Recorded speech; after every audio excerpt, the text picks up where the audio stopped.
Welcome to another episode of Kurdistan This Week, where we bring you the latest in the Kurdistan region from NRT Studios in Somani. Little apparent progress has been made by the Kurdistan Democratic Party and the Patriotic Union of Kurdistan following last week's agreement. The two parties met on Tuesday for talks, but the meeting ended without any public announcement of a decision. There have been reports that instead of taking the speakership, the PUK has demanded several other positions. The KDP said later in the week that it was holding to its initial position and waiting on the PUK to nominate a speaker. It was unclear when the parties would meet again. This coming week is the Nowruz holiday. The Kurdistan Parliament on Tuesday voted to approve the party's candidates to the standing parliamentary committees. The memberships of all 14 committees were approved. The PUK did not attend the meeting, according to party-affiliated media. Before the vote, the head of the New Generation Caucus, Kazim Farouk, said in a speech on the floor of Parliament that legislative bylaws had been violated after no members of the movement were selected for the Finance, Peshmerga Affairs, or Natural Resources committees. The members of the parliamentary standing committees were chosen on Sunday during a meeting between the heads of the party caucuses, the Speaker, and her two deputies. As the largest party in Parliament, the KDP received the lion's share of the committee seats.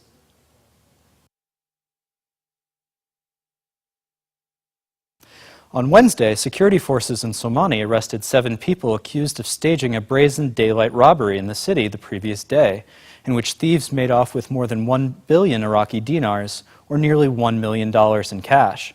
Several gunmen attacked a van Tuesday morning that was transporting the salaries for employees at Shar Hospital, forcing the driver and 2 others out of the vehicle before driving off with the money. The cash was recovered during the arrest operation, and the employees were paid in full and on time. Following the robbery, police set up checkpoints throughout the city. The group reportedly planned the crime over a period of 10 days, Director of the Asaish in Somani, Hassan Nouri, said on Wednesday, adding that a member of the committee that receives the salaries at the hospital had assisted the group. Hospital authorities said that a number of employees have been taken in for questioning.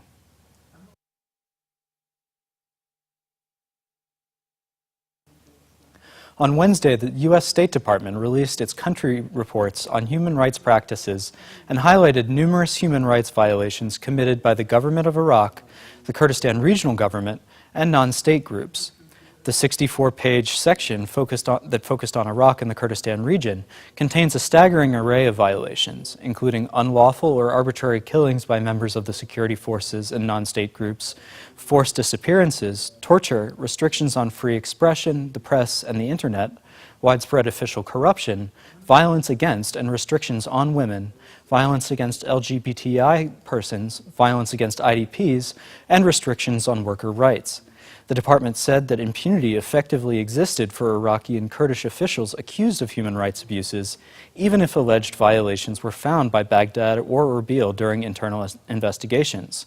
The report also focused on abuses committed by non-state actors, in particular ISIS and the largely Shia Popular Mobilization Forces.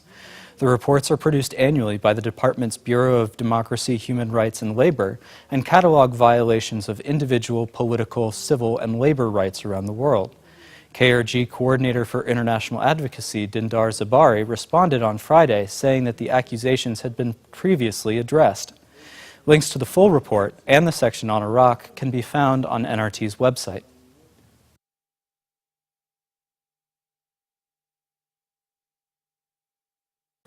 On Wednesday afternoon, Turkish warplanes bombed Matan Mountain in the Kurdistan region's sub-district of Daraluk. NRT Digital Media reporters said that the strike targeted suspected PKK positions near Hiraz village and caused large rocks to fall from the mountain, frightening villagers. Casualties remained unclear. Separately, local officials in Sijakan sub-district northeast of Erbil told NRT Digital Media on Thursday that at least 114 villages have been evacuated because of Kurdish and Iranian strikes on suspected PKK and Iranian Kurdish opposition group positions. Local officials blamed the presence of those groups for the instability. Finally, fishing has been banned throughout the Kurdistan region for the next 3 months, following a decision by the General Directorate of Animal Wealth and Veterinary Affairs. The decision is an attempt to protect the fish population during the season when they breed and spawn, according to the Directorate. The decision applies to all types of fishing, including line fishing, blast fishing, electrofishing, and bottom trawling.